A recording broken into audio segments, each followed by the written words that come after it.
আগের দিন আমরা পড়েছিলাম তড়িৎচুম্বকীয় আবেশের চ্যাপ্টারে ফ্যারাডের প্রথম ও দ্বিতীয় সূত্র। ফ্যারাডের প্রথম ও দ্বিতীয় সূত্রতে বলা হয়েছিল যদি কোনো কুণ্ডলীর মধ্যে চৌম্বক প্রবাহ অর্থাৎ চৌম্বক ক্ষেত্র যদি পরিবর্তন হয় তবে কুণ্ডলীতে একটি তড়িৎচালক বলের সৃষ্টি হয় এবং আবিষ্ট তড়িৎ প্রবাহ সৃষ্টি হয়।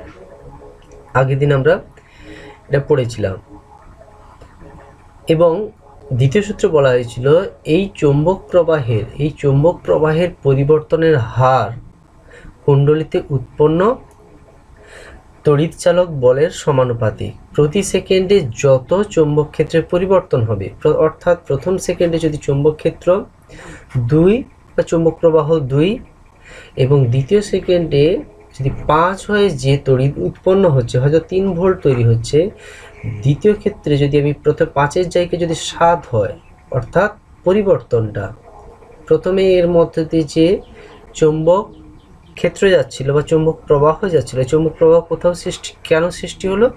এন আর এস মেরু দিয়ে, এন আর এস মেরু থেকে চৌম্বক প্রবাহের সৃষ্টি হয়েছিল। এটা কাছে নিয়ে এলে এখানে চৌম্বক ক্ষেত্রের মান বাড়ার ফলে এই পরিবর্তনটা যত দ্রুত নিয়ে আসবে তত বেশি ভোল্টেজ তৈরি হচ্ছে।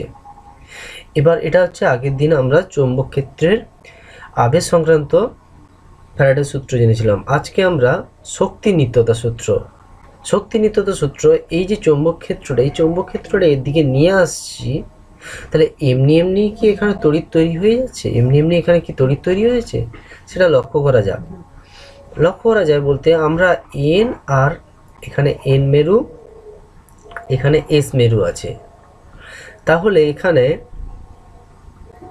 আমরা কুণ্ডলী একটা রেখেছি। কুণ্ডলী রাখলে এখানে সামনের দিকে এগাচ্ছি, তাহলে এখানে কোন দিকে তড়িৎ প্রবাহ হবে? শক্তিতে নিত্য সূত্র অনুসারে আমরা আগে জেনে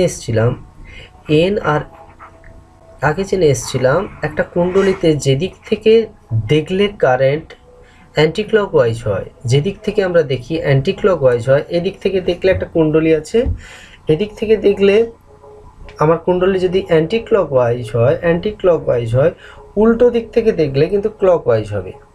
অর্থাৎ এদিকটা এন হলে অপর সাইডটা কিন্তু এস হবে, অর্থাৎ যেদিক থেকে অ্যান্টি ক্লকওয়াইজ সেদিকে এন, আর অপর সাইড থেকে দেখলে কিন্তু ক্লকওয়াইজ লাগবে।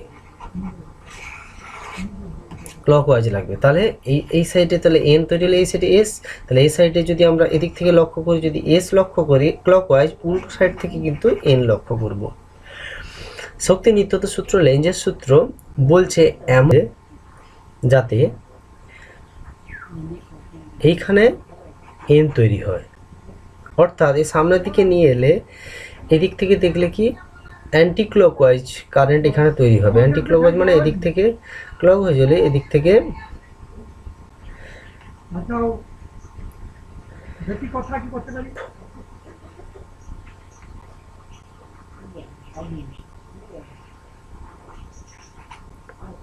এদিকে ঘুরবে অ্যান্টি ক্লকওয়াইজ, তাহলে এদিকে এস তৈরি হবে। যখন সামনের দিকে নিয়ে আসছি তখন কি হচ্ছে, এখানে এমনভাবে কারেন্ট তৈরি হচ্ছে, এখানে এন তৈরি হচ্ছে, এনকে কি করছে? বিকর্ষণ করছে।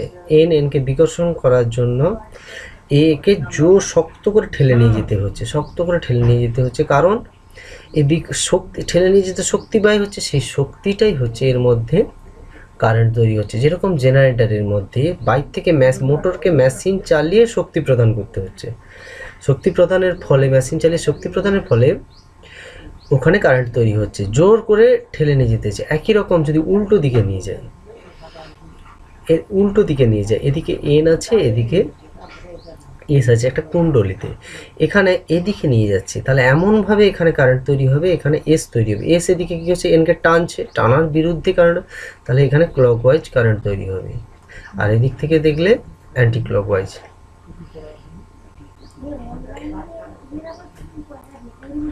তাহলে এখানে শক্তি নিত্যতা সূত্র, লেঞ্জের সূত্রের মূল ব্যাখ্যাটা কি?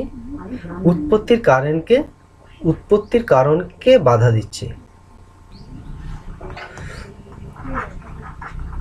তড়িৎ চুম্বকীয় আবেশের ক্ষেত্রে তড়িৎচুম্বকীয় আবেশের ক্ষেত্রে আবিষ্ট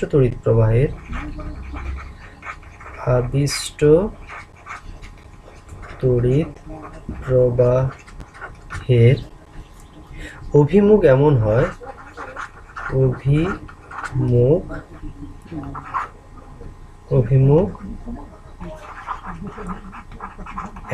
হয় যে কারণে আবিষ্ট তড়িৎ প্রবাহ সৃষ্টি হয় যে কারণে আবিষ্ট তড়িৎ প্রবাহ প্রবাহের সৃষ্টি হয় আবিষ্ট তড়িৎ প্রবাহ মাত্রা সর্বদা সেই কারণকে বাধা দেয়। সৃষ্টি হয় আবিষ্ট তড়িৎ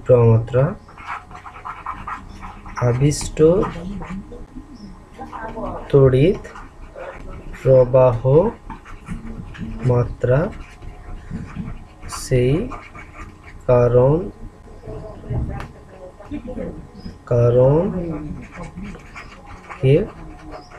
বাধা দেয়। তাহলে আমরা লক্ষ্য করছি তড়িৎচুম্বকীয় আবেশের ক্ষেত্রে তড়িৎচুম্বকীয় যে আবেশ হচ্ছে, এখানে আগেরটা হচ্ছে, এখানে আবেশ কথার অর্থ হচ্ছে চৌম্বক ক্ষেত্র থেকে তড়িৎ তৈরি হচ্ছে, এইটাকে আবেশ বলছে। আর আগে কি ছিল? তড়িৎ প্রবাহের ফলে চৌম্বক ক্ষেত্র সৃষ্টি হয়েছিল। এখানে হচ্ছে চুম্বক ক্ষেত্র থেকে তড়িৎ তৈরি হয়েছে, এই জন্য এই ঘটনাটা আবেশ বলছে। আবেশের ফলে তড়িৎ তৈরি হয়ে যাচ্ছে। তড়িৎচুম্বকীয় আবেশের ক্ষেত্রে আবিষ্ট তড়িৎ প্রবাহ মানে যেখানে তড়িৎ তৈরি হচ্ছে, প্রবাহ মাত্রা অভিমুখ এমন হয় যে কারণে আবিষ্ট তড়িৎ প্রবাহের সৃষ্টি হয়। কারণ আবিষ্ট কে হচ্ছে?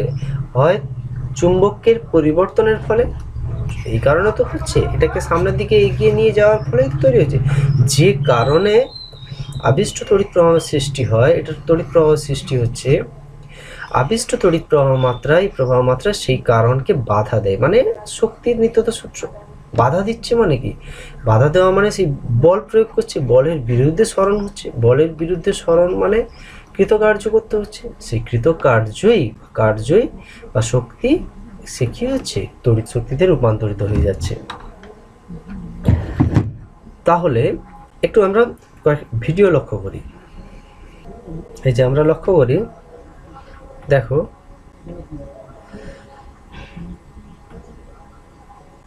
সামনের দিকে এগাচ্ছে, সামনের দিকে এগানোর ফলে আস্তে আস্তে সামনের দিকে এগানোর ফলে এখানে এমন চৌম্বক ক্ষেত্র তৈরি হচ্ছে, এর কারেন্ট ফ্লো হচ্ছে এমন চৌম্বক ক্ষেত্র এন, মানে এদিক থেকে দেখলে অ্যান্টি ক্লকওয়াইজ ঘুরছে কারেন্ট, এমন চৌম্বক ক্ষেত্র এখানে এন মেরু তৈরি হচ্ছে, আর এই এন মেরু পরস্পর বিকর্ষণ করছে। এই বলরেখা পরস্পরকে বিকর্ষণ করছে। একই রকম যদি আমরা উল্টো দিকে সরাই, এদিকে সরাচ্ছি,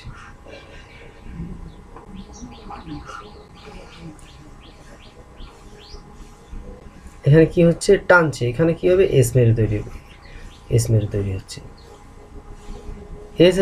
এস আর এন পরস্পর আকর্ষণ করছে, আকর্ষণ বিরুদ্ধে সরে যেতে হচ্ছে। তাহলে এখানে চৌম্বক ক্ষেত্রে তড়িৎ প্রবাহের সৃষ্টি হয়। একটা ঘটনা আমরা লক্ষ্য করি। দেখো এখানে একটা চুম্বক নেওয়া হয়েছে। এই চুম্বকটা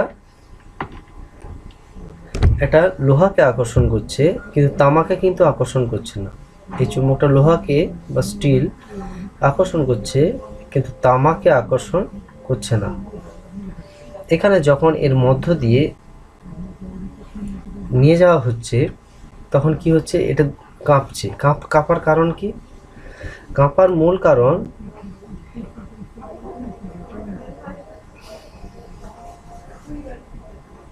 প্রথম আর দুটোর মধ্যে পার্থক্য, এটা গোল তামার কয়েল মানে একটা কন্ডাক্টর বা পরিবাহী। এখানে যখন এন আর এস মেরু আসছে, এর মধ্যে চুম্বক ক্ষেত্রে তড়িৎ প্রবাহের সৃষ্টি হচ্ছে। তড়িৎ প্রবাহের ফলে এই সাইডে এন তৈরি হচ্ছে, এনকে বিকর্ষণ করার ফলে এটা যেহেতু ঝুলে আছে সরে যাচ্ছে। কিন্তু এক্ষেত্রে কিন্তু এই গোটা জয়েন্ট নেই, তাহলে এর মধ্যে তড়িৎ প্রবাহের সৃষ্টি হবে না। তড়িৎ প্রবাহ না সৃষ্টি হওয়া মানে এখানে চৌম্বক ক্ষেত্রের সৃষ্টি হবে না, তার জন্য কোনো আকর্ষণ বা বিকর্ষণ বল প্রয়োগ হচ্ছে না। লক্ষ্য করো, এই দেখো দুলছে এখানে যখন সরাতে যাচ্ছে, কিন্তু এক্ষেত্রে এখানে যে কাটা আছে এখানে কিছুই হবে না, কারেন্ট তৈরি হবে না,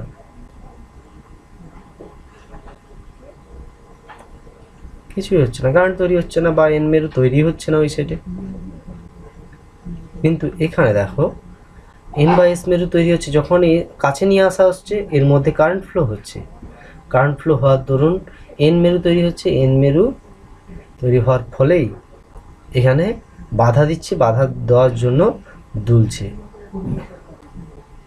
এখানেও কাছে নিয়ে আসার ফলে ঠেলছে, যখন কাছে নিয়ে আসা হয় তখন ঠেলছে, যখন কাছে নিয়ে আসা হচ্ছে এদিকেও নিয়ে এলেও একে বল প্রয়োগ করবে, এই যে কাছে নিয়ে এলে ঠেলে যাচ্ছে।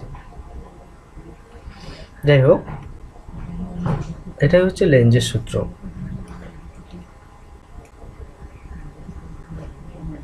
এবং পরিবর্তী তড়িৎ প্রবাহের ধারণা।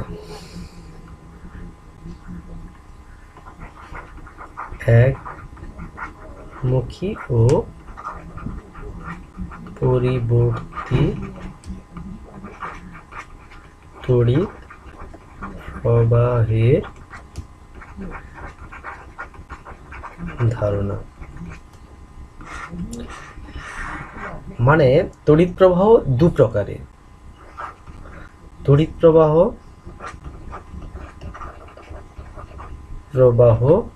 দুই প্রকারের। তড়িৎ প্রবাহ এক নম্বর হচ্ছে সমপ্রবাহ, দু নম্বর হচ্ছে পরিবর্তী প্রবাহ। আচ্ছা, সমপ্রবাহ পরিবর্তী প্রবাহ কি? একে বলা হচ্ছে ডিসি কারেন্ট, আর একটা হচ্ছে অল্টারনেটিং কারেন্ট। এসি মানে অল্টারনেটিভ, এয়ার কন্ডিশন নয়, অল্টারনেটিং কারেন্ট। প্রথমে সমপ্রবাহ আমরা জানি, সমপ্রবাহ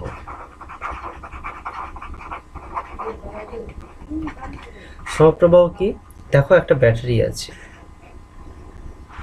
এটা প্লাস এটা মাইনাস, ব্যাটারি কি কারেন্ট তৈরি করে? সব সময় সমপ্রবাহ কারেন্ট তৈরি করে। ব্যাটারির সাহায্যে একটা রেজিস্ট্যান্স যোগ করলাম, রেজিস্ট্যান্স কি হতে পারে? রেজিস্ট্যান্স লাগাতে পারি বা রোধ, অথবা বাল্বও লাগাতে পারি, ফ্যানও লাগাতে পারি। বাল্ব ফ্যান একটা রোধের সমতুল্য। তাহলে যদি ব্যাটারি যোগ করি, ব্যাটারি আমরা জানি প্লাস থেকে কারেন্ট বেরিয়ে মাইনাসের মধ্যে ঢুকে, তাহলে এই প্রবাহটা সময়ের সঙ্গে সঙ্গে কি তড়িৎ প্রবাহের দিক অপরিবর্তিত থাকে, তাই এই প্রবাহটাকে বলে সমপ্রবাহ। সমপ্রবাহ বলে যে তড়িৎ প্রবাহ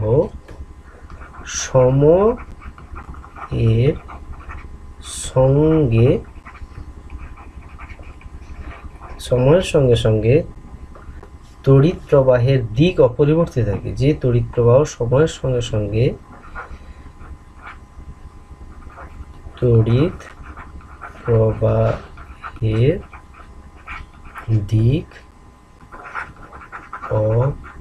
অপরিবর্তিত থাকে তাকে সমপ্রবাহ বলে। আর পরিবর্তী প্রবাহ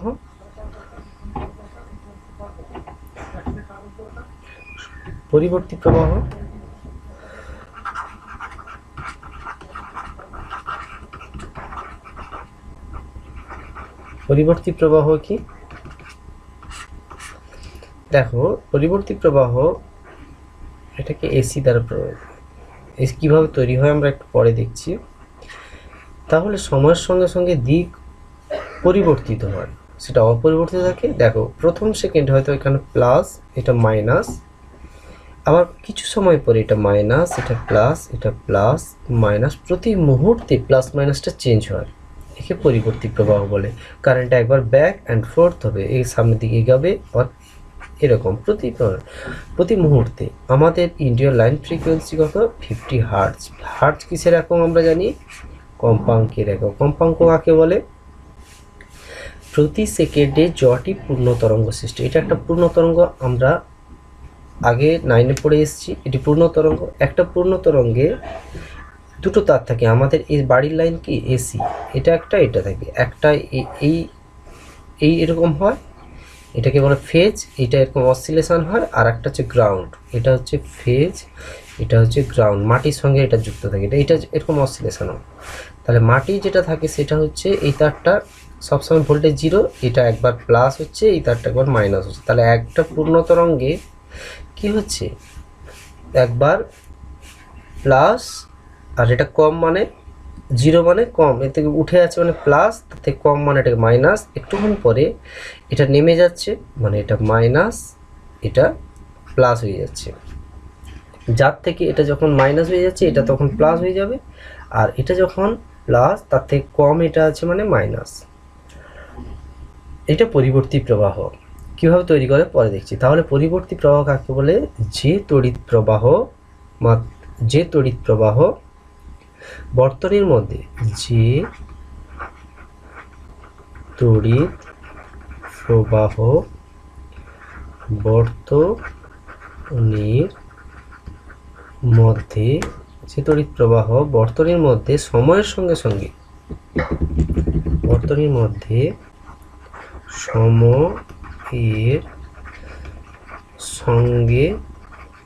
সময়ের সঙ্গে সঙ্গে প্রবাহ মাত্রার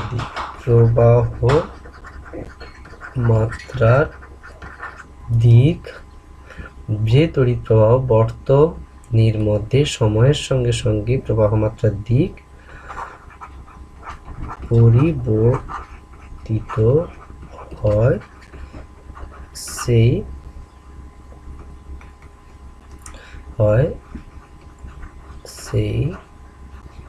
প্রবাহকে পরিবর্তী প্রবাহ বলে।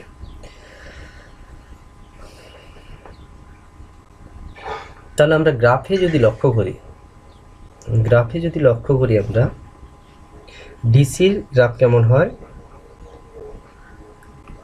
আর এসির গ্রাফ কেমন হয়। পরীক্ষায় যদি বলে কোশ্চেন, ভোল্টেজ বা ভি অর কারেন্ট ভার্সাস সময়ের লেখচিত্র আঁকো। ডিসির ক্ষেত্রে এটা ভোল্টেজ অথবা কারেন্ট ভার্সাস সময় অর্থাৎ টির লেখচিত্র অঙ্কন করো। তাহলে আমরা লেখচিত্র, একটা স্বাধীন চলকে সময়টাকে আমরা টি ধরছি, উপরেরটা ভোল্টেজ ভি অর কারেন্ট দিচ্ছি উপরের দিকে। তাহলে ডিসির ক্ষেত্রে ডিরেক্ট সময়ের সঙ্গে সঙ্গে কি কারেন্টও একই থাকে, এটাও ডিসি গ্রাফ বা দিক পরিবর্তন হচ্ছে না এখানে সব সময়, অথবা এটাও ডিসি গ্রাফ, কিন্তু এটা ভি অর আই এটাও হতে পারে, নিচের দিকে নামছে না। দেখো সময়ের সঙ্গে সঙ্গে নেগেটিভ হচ্ছে না, কারেন্ট হতে চেঞ্জ হচ্ছে, মানটা পরিবর্তন হচ্ছে, কিন্তু নামছে না। কিন্তু এসির ক্ষেত্রে লক্ষ্য করো, দুটোই কিন্তু ডিসির। এসির ক্ষেত্রে কিন্তু তো পরীক্ষা পড়লে এই ছবিটা আঁকবে, আর এসির ক্ষেত্রে কি সময়ের সঙ্গে সঙ্গে চেঞ্জ হয়ে যাচ্ছে, প্লাস মাইনাস চেঞ্জ করছে। এটা এসির গ্রাফ। দেখো একবার প্লাস হচ্ছে, একবার মাইনাস হচ্ছে। আর এখানে কি হচ্ছে? প্লাস, এটা 0 হচ্ছে কিন্তু মাইনাস হচ্ছে না। এটা হচ্ছে অল্টারনেটিং কারেন্ট, এটা টি সাপেক্ষে, এটা ভি অর আই। পরীক্ষা হচ্ছে যদি পড়ে সময়ের সাপেক্ষে কারেন্ট এবং সময়ের লেখচিত্র অংশ, তাহলে এদিকে ভি লেখার দরকার না, আই শুধু লিখবে। যদি কারেন্ট প্রবাহ কেমন হয় তা আমরা একটু ডায়াগ্রাম থেকে দেখি। বাড়ির লাইন, এটা হচ্ছে এসি।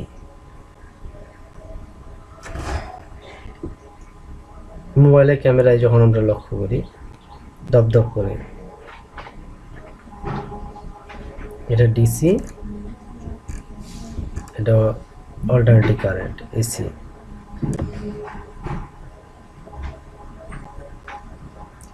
এটা হচ্ছে ডিসি, এটা হচ্ছে এসি। কারেন্ট ফ্লো কেমন করছে? ডিসির মধ্যে একদিকে এগুলো ইলেকট্রন, এটা একটা ইলেকট্রন, ইলেকট্রন ফ্লো হচ্ছে। কিন্তু এসির ক্ষেত্রে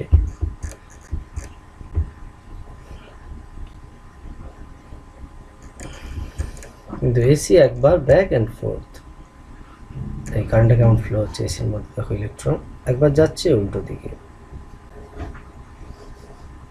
একবার এদিকে আসছে, আবার উল্টো দিকে যাচ্ছে। এভাবে আমাদের বাড়ির কিন্তু কারেন্ট এসি এভাবে ফ্লো করে। কারণ কেন? এর মূল কারণ প্লাস মাইনাস, একবার প্লাস মাইনাস, একবার মাইনাস প্লাস। এক সেকেন্ডে আমাদের বাড়ির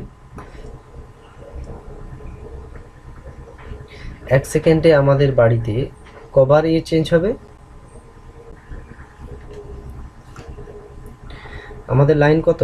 এক সেকেন্ড, একটা পূর্ণ তরঙ্গে কবার? একবার প্লাস মাইনাস। 50 হার্টজ আমাদের বাড়ির লাইনের ফ্রিকোয়েন্সি। তাহলে কটা? এক সেকেন্ডে 50টা পূর্ণ তরঙ্গ সৃষ্টি করবে। তাহলে কতবার চেঞ্জ হবে? একটা পূর্ণ তরঙ্গে দুবার, তাহলে 50টা পূর্ণ তরঙ্গে ইন্টু 2, 100 বার প্লাস মাইনাস চেঞ্জ হবে। আমাদের প্লাগে যে দেখি দুটো তার আছে, তাহলে একটা ফেজ বলা হয় আর একটা গ্রাউন্ড। ফেজে হচ্ছে এরকম অসিলেশন হয় আর একটা জিরো।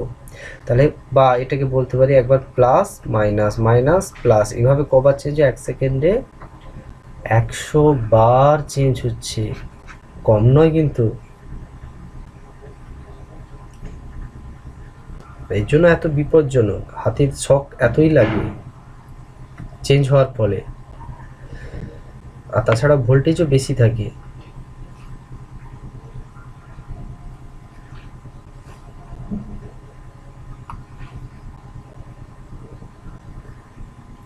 এবার আমরা ভাবো বৈদ্যুতিক। আচ্ছা, আর একটা প্রশ্ন হচ্ছে ডিসি অপেক্ষা এসি সুবিধাজনক। তারপর হচ্ছে প্রশ্ন হচ্ছে ডিসি অপেক্ষায় এসি এর সুবিধা। ডিসি অপেক্ষা এসি এর সুবিধা। ডিসি অপেক্ষা এসির সুবিধা কেন? লক্ষ্য করি আমরা, যেখানে কারেন্ট তৈরি হচ্ছে, আমাদের বাড়ির যে কারেন্ট তৈরি হচ্ছে, যে কোথায় তৈরি হচ্ছে? যেখানে জলবিদ্যুৎ কেন্দ্র বা তাপ বিদ্যুৎ কেন্দ্র, সেখানে কত ভোল্টেজ তৈরি হচ্ছে? প্রায় 11,000 ভোল্টেজ তৈরি হচ্ছে। ওখান থেকে তার কি হল? ট্রান্সফরমার এমন একটা যন্ত্র আমরা শুনে থাকি, আমাদের বাড়িতে কারেন্ট আসার আগে একটা ট্রান্সফরমারে ঢোকে। ট্রান্সফরমার কি থাকে একটু লক্ষ্য করে, দুটো কয়েল থাকে, একটা প্রাইমারি কয়েল বা প্রাথমিক কুণ্ডলী, আর একটা দুটো কয়েল সেকেন্ডারি কয়েল, আর একটা একটু বেশি কুণ্ডলী দিই, এটাকে সেকেন্ডারি কয়েল। কিন্তু প্রথম কয়েলের সঙ্গে দ্বিতীয় কয়েলের কোনো টাচ বা জয়েন্ট নেই। প্রাইমারি কয়েলের কাজ, এখানে আমাদের যে ভোল্টেজটা ঢুকবে, আমরা সাপোজ 11,000 ভোল্টেজ ঢুকলো, এই যে এখানে 11,000 ভোল্টেজ ঢুকলো। তো ট্রান্সফরমার দেওয়া আছে, এখানে প্রাথমিক কুণ্ডলী থেকে কোনো কোনো পাক সংখ্যা বেশি দিলে কিন্তু বেশি ভোল্টেজ তৈরি। এখানে পাক সংখ্যা বেশি দিয়ে 3 লাখ ভোল্টেজ তুলে নিয়ে যায়। 1 2 3 4 5, 3 লাখ ভোল্টেজ তুলে নিয়েছি। তাহলে এটা হচ্ছে ট্রান্সফরমার। তাহলে এসিকে ইচ্ছা খুশি বাড়ানো বা কমানো যায়। তাহলে এখানে ট্রান্সফরমার লাগিয়ে তাহলে কত ভোল্টেজ তুললাম? 3 লাখ ভোল্টেজ তুললাম। এর কারণ কেন? জুল লসের জন্য। উঁচু ক্লাসে পড়বে কেন 11,000 ভোল্টেজ নিলে, কারণ আমরা ক্ষমতা আগে জেনে এসেছি পি সমান ভি ইন্টু আই। তাহলে ভোল্টেজ এই যেখানে কারেন্টটা তৈরি হচ্ছে সেখানে তার ক্ষমতাটা যেরকম 9 মেগাওয়াটের হচ্ছে পাওয়ার তড়িৎ তৈরি করতে পারে। তাহলে ক্ষমতা ফিক্সড। তাহলে দেখো ভোল্টেজটা এক্ষেত্রে কম মানে কারেন্ট বেশি, একটা লাইনের মধ্যে দিয়ে কারেন্ট বেশি মানে সে বেশি গরম হবে, কারণ জুল এইচ সমান আই স্কোয়ার আর টি। বলে দিলাম, যদি মনে রাখতে পারে ভালো। কারেন্ট বেশি মানে তাপ বেশি উৎপন্ন, এই লাইনে যত বেশি কারেন্ট বেশি তাপ, তাপ মানে শক্তি নষ্ট হচ্ছে, তাহলে বাড়িতে যখন আসবে তখন একদম কারেন্টই পাবো না, ভোল্টেজই পাবো না বা শক্তি পাবো না। তার জন্য এখানে কি হচ্ছে, ট্রান্সফরমারতে অনেক হাই ভোল্টেজ করলে, ভোল্টেজ বেশি মানে এইটা বেশি বেড়ে গেলে, ক্ষমতাটা তো ফিক্সড, এটা বেড়ে গেলে কারেন্টটা কমে যাবে। এখানে কারেন্ট কমে যাওয়ার জন্য তাহলে জুল লস কম হবে, আই কম মানে তাপ শক্তি কম হবে, তাহলে এইভাবে অনেক দূর প্রান্তে বেশি ভোল্টেজ। তারপরে যখন আমাদের ট্রেন চলে 25,000 না 33,000, তাহলে 25,000 ভোল্টে যখন ট্রেন চলে তখন আবার ট্রান্সফরমার লাগাতে হয়, স্টেপ ডাউন ট্রান্সফরমার। স্টেপ ডাউনের ক্ষেত্রে কি, স্টেপ ডাউন এটা প্রাইমারি কয়েল যেটা ঢুকছে, প্রাইমারি কয়েলের পাক সংখ্যা বেশি রাখা হবে আর সেকেন্ডারি পাক সংখ্যা কম রাখা হবে। তখন এটা 3 লাখ থেকে 3 লাখ এমনভাবে রাখা হয়, 3 লাখ থেকে এটা 25,000 করা হয়। কীভাবে রাখা হয়, সূত্র হচ্ছে পাক সংখ্যা N1/N2 সমান V1/V2। এর কটা পাক করব, তারপর নির্ভর করছে এর পাক সংখ্যা নির্ভর করছে, যাই হোক না কেন। তাহলে এখানকার ভোল্টেজ তাহলে পাক সংখ্যার অনুপাত আমি পেয়ে যাবো। এখানে যদি 1000 করা হয়, এখানে সেকেন্ডারি করলে কটা করলে, প্রাথমিক কুণ্ডলে 3 লাখ আছে, এখানে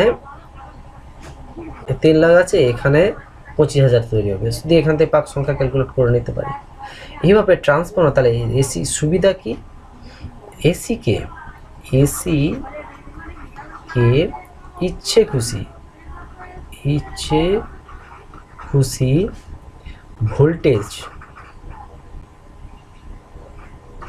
ভোল্টেজ বাড়ানো বা কমানো যায়, কিন্তু কমানো যায় ট্রান্সফরমারের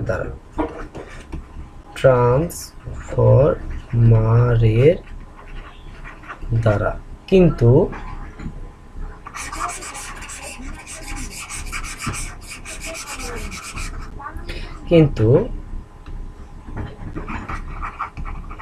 কিন্তু ডিসি কে বাড়ানো বা কমানো যায় না।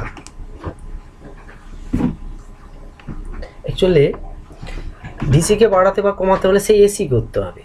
ডিসিকে বাড়াতে হলে যে প্লাস মাইনাস, এই ডিসিকে বাড়াতে হলে 3 ভোল্ট ডিসি আছে, বাড়াতে হলে সে 3 ভোল্ট ডিসিকে অসিলেটর একটা যন্ত্র, তার সাহায্যে এসি করা, যেমন বাড়ি ইনভার্টার, ব্যাটারি থেকে কারেন্ট এসি তৈরি করা। এসির পরে একে ট্রান্সফরমার দিয়ে বাড়ানো বা কমা যায়, আবার তাহলে এসি হলো, এটা এসি, তারপরে আবার একে রেকটিফায়ার দিয়ে ডিসি করতে হবে। তাহলে অনেক খাটনি, তাহলে বাড়ানো বা কমানো যায় না ডিসিকে বাড়ানো বা কমানো যেতে হলে অনেক খরচ পড়ে যায়।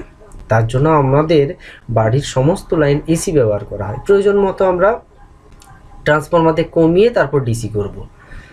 তাহলে এই জন্য এসির এত সুবিধা। এবার কেন বাড়ানো যাচ্ছে, সেই ফ্যারাডের দ্বিতীয় সূত্র, ফ্লাক্স। একটা কুণ্ডলিতে যখন আমরা এসি মানে প্লাস মাইনাস চেঞ্জ হচ্ছে, মানে চৌম্বক প্রবাহ চেঞ্জ হচ্ছে, আর চৌম্বক প্রবাহ চেঞ্জ হলে এই কুণ্ডলিতেই চৌম্বক প্রবাহ যে ছাড়ছে এই কুণ্ডলিতে তো তৈরি হচ্ছে, চেঞ্জ হলেই এখানে আবার আবিষ্ট হয়ে যাচ্ছে, ওই ফ্যারাডের সূত্র। এখানেও এসি তৈরি হয়ে যাচ্ছে। ফ্যারাডের সূত্রের সাহায্যে ট্রান্সফরমার কাজ করে। এই কুণ্ডলিতে এসি মানে প্লাস মাইনাস চেঞ্জ হয়, প্লাস মাইনাস চেঞ্জ হলে চৌম্বক প্রবাহের দিক পরিবর্তন হবে, একবার এইদিকে একবার এইদিকে দিক পরিবর্তন, আবার এই কুণ্ডলিতে চৌম্বক প্রবাহের পরিবর্তন হলেই এখানে আবিষ্ট হবে। আবিষ্ট হওয়ার জন্য এখানে একটা ভোল্টেজ তৈরি হয়ে যাচ্ছে, এখানে আবেশ ভোল্টেজ তৈরি হচ্ছে, এই নিয়মে ট্রান্সফরমার। তাহলে তোমরা বাড়িতে এই প্রশ্নের উত্তরটা লিখে দেখাবে। কি প্রশ্নটা, ডিসি অপেক্ষা সুন্দর করে লিখবে, ডিসি অপেক্ষা এসি এর সুবিধা, ডিসি অপেক্ষা এসি এর সুবিধা লেখো। এরপর থার্ড আমরা পড়ব বৈদ্যুতিক জেনারেটর। বৈদ্যুতিক জেনারেটর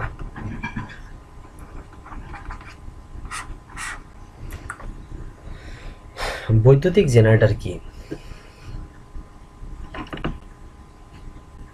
দেখো, জেনারেটর আমরা কোথায় ব্যবহার করা হয় বলো তো?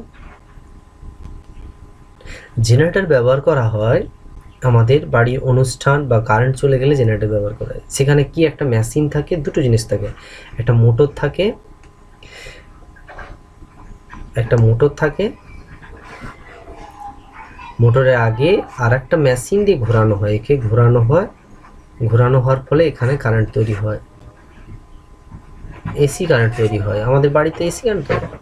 তাই আমরা জেনারেটর কি, জেনারেটর কাকে বলে? যে যন্ত্রের সাহায্যে তড়িৎচুম্বকীয় আবেশকে কাজে লাগিয়ে যান্ত্রিক শক্তিকে তড়িৎ শক্তিতে রূপান্তরিত করা হয়।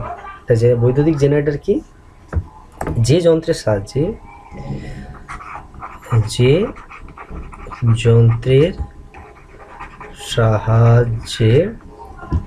তড়িৎচুম্বকীয় আবেশ, এই ফ্যারাডের সূত্র,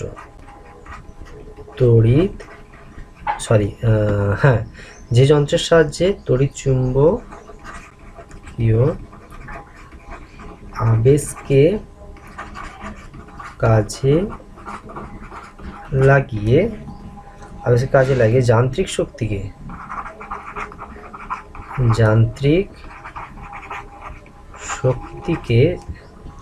তড়িৎ শক্তিতে রূপান্তরিত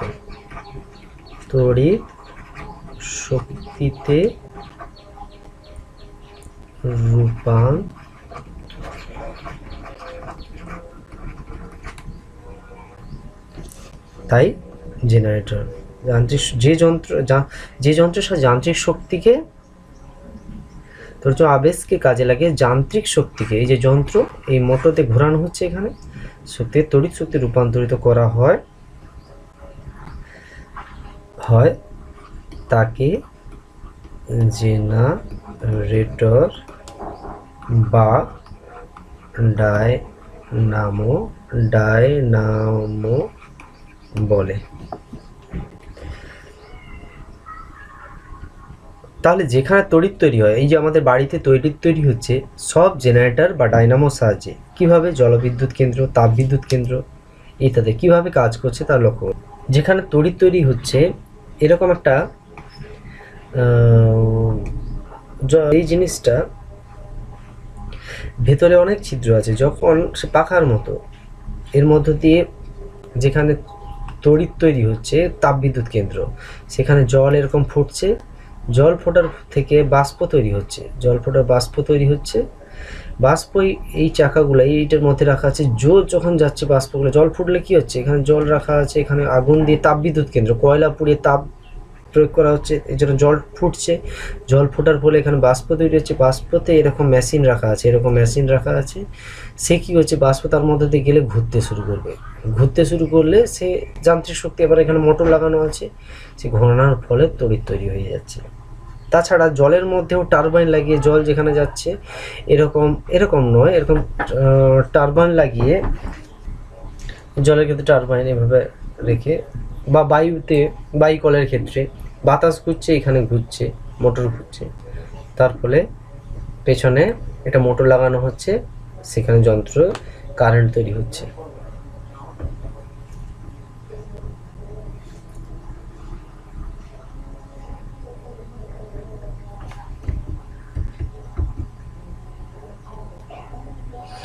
লক্ষ্য করো,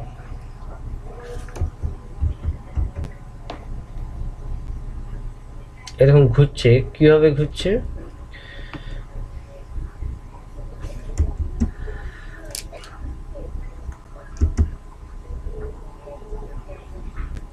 এখানে একটা এন মেরু আছে, এস মেরু আছে, মানে এখানে একটা চৌম্বক ক্ষেত্র তৈরি করা হচ্ছে। আগে যেরকম এটা ফ্লেমিংয়ের ডান হস্ত নিয়ম, ফ্লেমিংয়ের বাম হস্ত নিয়ম কি বলা হয়েছিল? বাম হাতের তর্জনী, মধ্যমা, বৃদ্ধাঙ্গুষ্ঠ পরস্পর সমকোণে রাখলে তর্জনী কিসের? চৌম্বক ক্ষেত্রের অভিমুখ, মধ্যমা তড়িৎ প্রবাহের অভিমুখ হয়, তাহলে তড়িৎ প্রবাহের উপর প্রযুক্ত বল বৃদ্ধাঙ্গুষ্ঠের দিকে। এটা হচ্ছে ফ্লেমিংয়ের বাম হস্ত নিয়ম। একে কাজে লেগে বার্লো চক্র, আমরা আগে দেখেছিলাম ভিডিওতে, বার্লো চক্র পড়েছিলাম।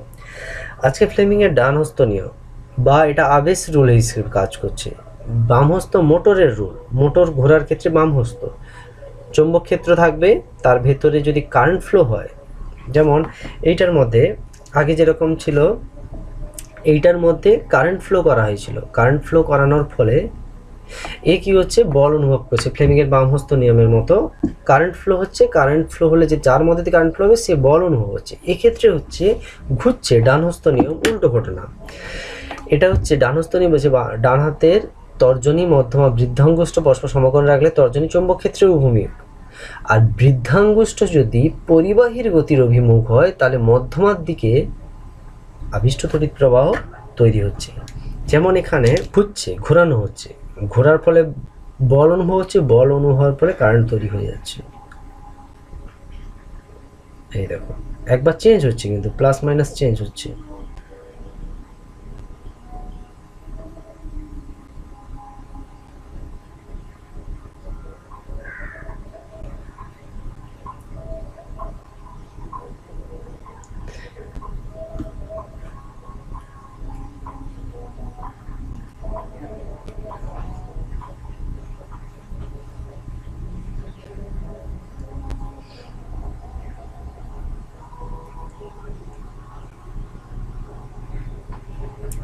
প্রথমে দেখো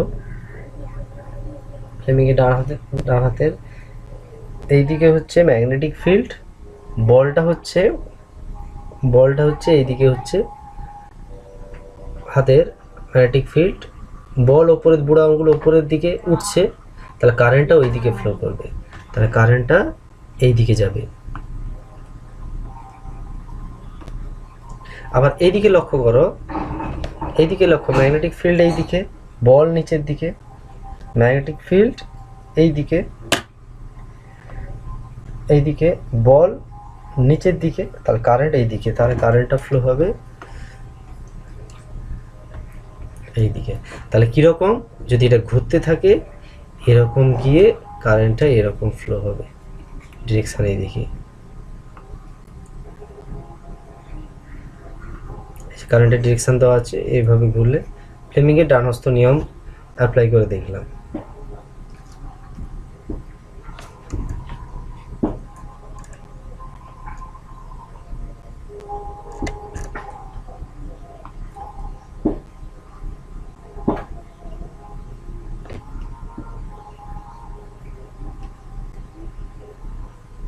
আবার যখন লক্ষ্য করো, যখন ঘুরে যাচ্ছে, এই যে এখানে হচ্ছে, এখানে কিন্তু কারেন্ট জিরো হয়ে যাবে, কেন, এখানে কারেন্ট জিরো, আর এই যে এটা বলটা কোন দিকে, এর দিকেই, চৌম্বক ক্ষেত্রের দিকে, এদিকে চৌম্বক ক্ষেত্র, বল নিচের দিকে নয়, বল কিন্তু এই দিকে, তার চৌম্বক ক্ষেত্রের দিকে, তার জন্য এখানে কারেন্ট কত, এই জায়গায় থাকলে কারেন্ট কিন্তু জিরো হয়ে যাবে। জাস্ট যখন আবার পরে পেরাবে তখন কিন্তু আবার ঘুরে যাচ্ছে।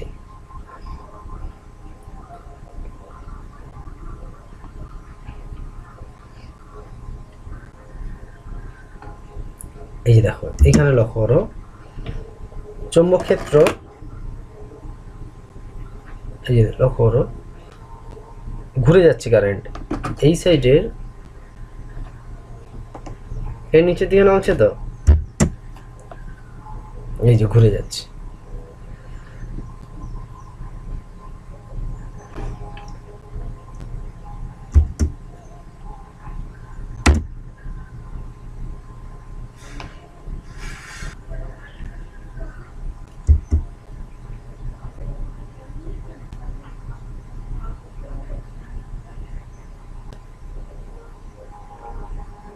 যখন এই অপোজিট হয়ে যাচ্ছে কারেন্টটা ঘুরে যাচ্ছে, এর কারণটা কি,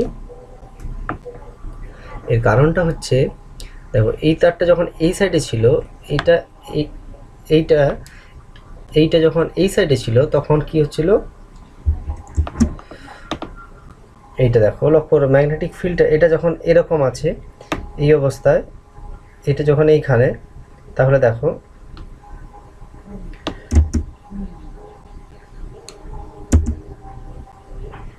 এটা এরকম জায়গায়, এরকম ম্যাগনেটিক ফিল্ড, বলটা নিচের দিকে হয়ে যাচ্ছে, কারেন্টটা এটা এদিকে না হয়ে হাত দিয়ে দেখো উল্টো দিকে হবে, এই জন্য ঘুরে যাচ্ছে কারেন্ট, এই যে জাস্ট ঘুরে যাচ্ছে।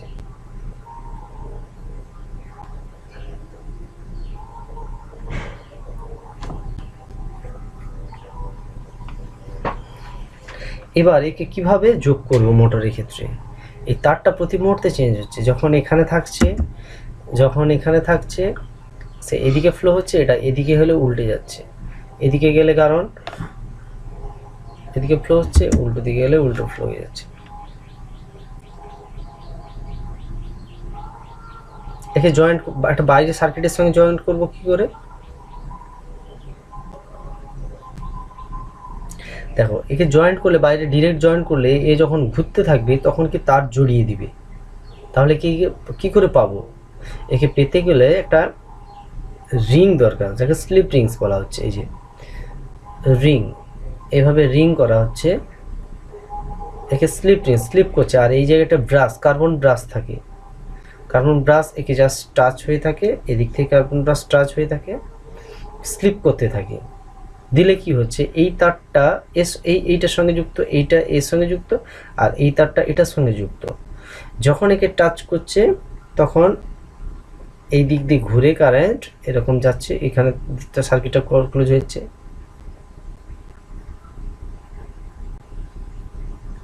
যেরকম আমরা ড্রিল মেশিনে বা কোনো মেশিনে যাদের লক্ষ্য করেছে কার্বন ব্রাশ আনতে, এই যে স্লিপ রিংসের উপরে যে কার্বন ব্রাশটা থাকছে ওইটাই আমরা বাজারে কিনতে চাই।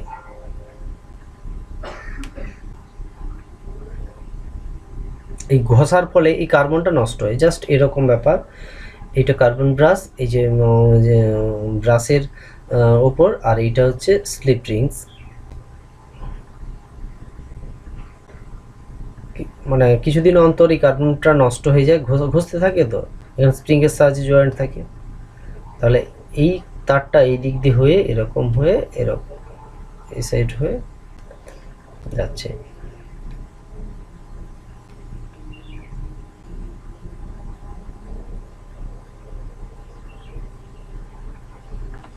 ঘষে ঘষে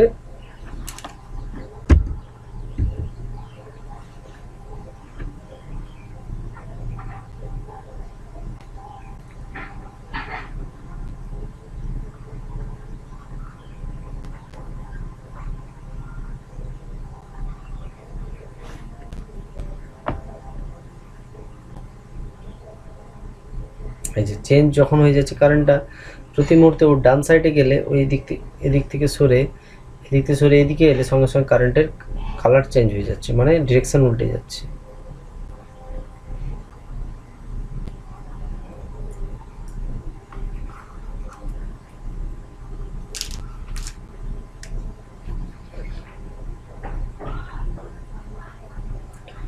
এটা এসি জেনারেটর।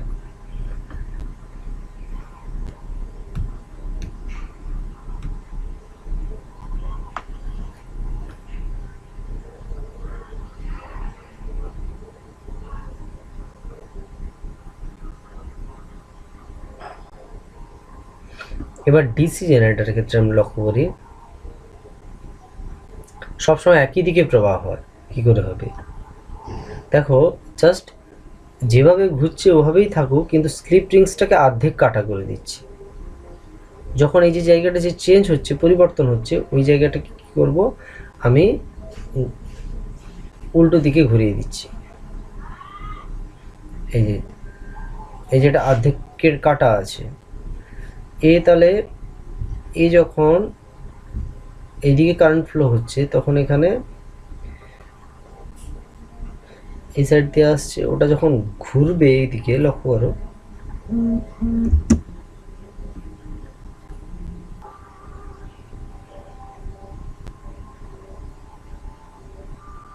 এই জাস্ট লক্ষ্য করো এই জায়গাটা, এই যখন এই তারটা সঙ্গে চেঞ্জ করে দেওয়া হলো, এটাকে বলা স্প্লিটার বা কমিউটেটর একে বলা হচ্ছে।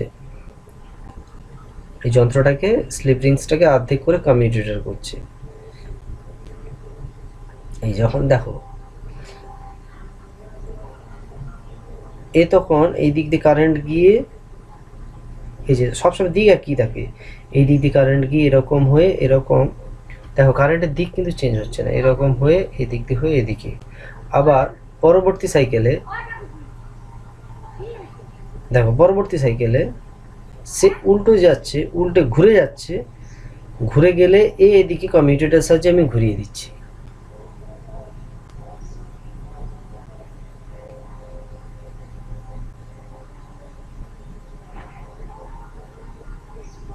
তাহলে এসি জেনারেটর এবং ডিসি জেনারেটর কার্যনীতি একই, সেই ফ্লেমিংয়ের ডানহস্ত নিয়মের উপর চলে। আর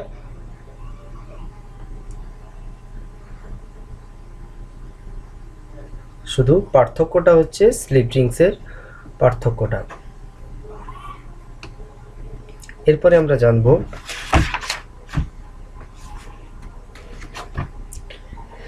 গৃহস্থলীর বৈদ্যুতিক বর্তনী। আজকে এতটাই থাকুক।